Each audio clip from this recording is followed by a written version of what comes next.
Friends N के Prajapati classes में आपका स्वागत है। तो टॉपिक पढ़े थे अधिगम के प्रमुख सिद्धांत के बारे में, जिसमें कि सबसे पहले हमने सिद्धांत पढ़ा अनुकूलित अनुक्रिया सिद्धांत, जो कि पावलोव के द्वारा दिया गया। दूसरा सिद्धांत पढ़ेंगे उद्दीपक अनुक्रिया का सिद्धांत। अब उद्दीपक अनुक्रिया सिद्धांत की बात करें तो ये थांडाइक के द्वारा सन 1898 या 1913 में इस सिद्धांत को दिया गया। और थांडाइक की बात करें तो अमेरिका के क्या थे, प्रमुख मनोवैज्ञानिक थे।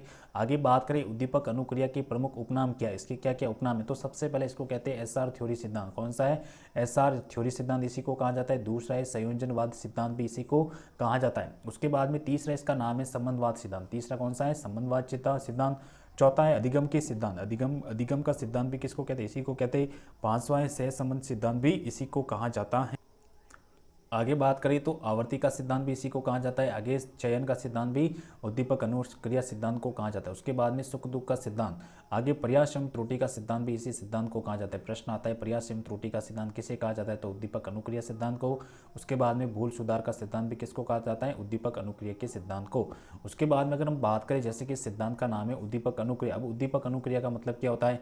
उद्दीपक अनुक्रिया की बात करें कि किसी उद्दीपक के माध्यम से अनुक्रिया का प्रारंभ होना। जब हमारे सामने कोई उद्दीपक है तो तब हम उसके विपरीत क्या करेंगे? क्रिया करेंगे। और क्रिया करेंगे तो हमारा प्रयास क्या रहेगा? सफल रहेगा। जैसे कि बात करें, अभी हमारे सामने डेट, परीक्षा की डेट आ गई है, तो हम क्या करें? अभी अनुक्रिया करेंगे।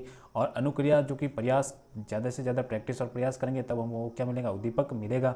आगे बात करें, थांडाइक के सिद्धांत का मूल आधार यह है कि थांडाइक के सिद्धांत का मूल आधार यह है कि अनुक्रिया से पूर्व उद्दीपक का होना अति आवश्यक है। थांडाइक ने कहा था कि किसी भी अनुक्रिया के लिए उद्दीपक का होना अति आवश्यक है, अन्यथा अनुक्रिया प्रारंभ नहीं होगी। अब हमारे सामने रीट की परीक्षा है तो हम तैयारी भी बढ़िया तरीके से करेंगे। आगे बात करें थांडाइक के अनुसार, थांडाइक ने क्या कहा? थांडाइक के अनुसार जब व्यक्ति के समूह कोई उद्दीपक प्रस्तुत किया जाता है, थांडाइक ने बताया कि जब व्यक्ति के समूह कोई उद्दीपक प्रस्तुत किया जाता है तब व्यक्ति उससे प्रभावित होकर विभिन्न अनुक्रिया करता है। व्यक्ति जो होता है विभिन्न प्रकार की क्या करता है? अनुक्रिया करता है। परंतु जो प्रारंभिक जो क्रिया होती है, प्रारंभिक क्रिया गलत या अस्वाभाविक होती है। जब व्यक्ति किसी कार्य को प्रारंभ करता है तो कोई भी क्रिया जो गलत भी हो सकती है और अस्वाभाविक होने लगती है, ठीक है। लेकिन निरंतर प्रयास करने के उपरांत व्यक्ति की त्रुटियों की मात्रा में क्या आती है? कमी आती है। निरंतर जब व्यक्ति प्रयास करेगा तो उसके त्रुटियों की मात्रा में क्या आएगी? कमी आएगी। और व्यक्ति का अधिगम धीरे धीरे क्या हो जाता है? प्रभावी हो जाता है। व्यक्ति का जो अधिगम है धीरे धीरे क्या हो जाता है? प्रभावी हो जाता है। तो ये थांडाइक ने कहा था। थांडाइक ने कहा था कि किसी भी कार्य को करते रहना चाहिए। जब हम कार्य को करेंगे तो उसमें गलतियां भी होगी, और निरंतर प्रयास करने के उपरांत जब वो व्यक्ति जब वो व्यक्ति इसमें दक्ष हो जाएगा तो उसकी क्या है? उसको प्राप्त हो जाएगा उद्दीपक, ठीक है। थांडाइक ने अपने सिद्धांत का प्रतिपादन करने हेतु भूखी बिल्ली पर प्रयोग किया।